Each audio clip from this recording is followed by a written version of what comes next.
Kogo's next real-time update, 6:30. Do you know what you're feeding your toddler? As it turns out, there's a lot more salt and sugar in those prepackaged meals than we think. Joining us on the Kogo News Live line is oncologist and author of Sugar Rehab, Dr. Gerald Edelman. And Dr. Edelman, do parents, they get stressed, they're rushing around. Do they kind of miss reading some of those labels?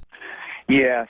Unfortunately, there's more hidden sugar and more hidden salt than we can even imagine. And I think I've spoken probably a couple months ago with you guys about just diet in general. All the packaged foods that you buy, I've tried to simplify what I think is important to look at, and it all boils down to the sugars per serving. I'd like to tell your listeners, get them to visualize how much sugar there actually is in some of these products, including a toddler's food. So 2 grams of sugar is a half a sugar cube. 4 grams is a full sugar cube. And if you look at some of the fruit, that they package and sell to the toddlers, the fruit-type foods, you're going to find up to 3 to 4 sugar cubes per serving. That seems like a lot for a little tiny person. Tons. And so I came up with this insight since I've spoken to you last, but I really think that all of us, including our toddlers and our children and adults, we're kind of being turned into diabetics without knowing it, because the foods that we're eating are spiking our blood sugars, including the little ones that we're talking about. And it's happening frequently during the day because those sugar spikes make us hungry about an hour and a half later for more sugar. So sugar is addicting because of that property. It's addicting directly on the brain, and it causes inflammation and disease directly and indirectly. So I would simplify this discussion. I know we raise salt in addition to the sugar, but generally, if you don't have kidney problems and heart problems, your body can metabolize salt. So I would really like to challenge parents to look at the sugars per serving.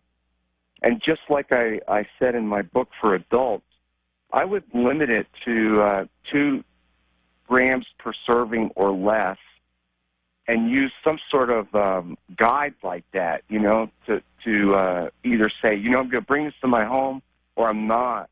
And the best thing to do, really, would be to make your own. We serve a lot of fruit to kids, like applesauce, as an example. If you have to serve applesauce, I'd make my own if I could and not put sugar in it. But going back to what LaDonna said, it's that people say they're so busy, they just don't have time. Yes, and that's a big problem. I've heard some parents tell me that, they'll take a Sunday afternoon or Sunday morning, and that's when they'll put some of these pre-prepared things for the week in Tupperware. And so that would be an idea. But if you don't have time, if you absolutely don't have time to make some of your own healthy things for your child, I would make sure I screen the foods with that rule that I gave you. I do have a website. It's drjerrys.com, and folks can read and get some links about the sugar problem, but also my book lists out what's safe and what isn't safe, and it can be applied really to the children as well as to the adults. Really quickly, Dr. Jerry, and that's drjerrys with a J.com. Is there really a difference in the way that we metabolize high fructose corn syrup and just regular, table sugar? Or are they just both equally horrible? Well, I like to, they're equally horrible. And so what I've tried to do with my own brain is when I'm choosing what to eat, I categorize things simply. Because the more complex you make nutrition, the harder it is to have any solid rule that works for you. The fructose has 2 bad effects. One is it inhibits the brain from telling you that it's full, and the other is the sugar effect. So it really is very bad, but I lump them all together. I think it's essentially like eating sugar. Oncologist, medical expert, author of Sugar Rehab, Dr. Gerald Edelman, his website, Jerry's.com. Yep, drjerrys.com. drjerrys.com. Give it a visit.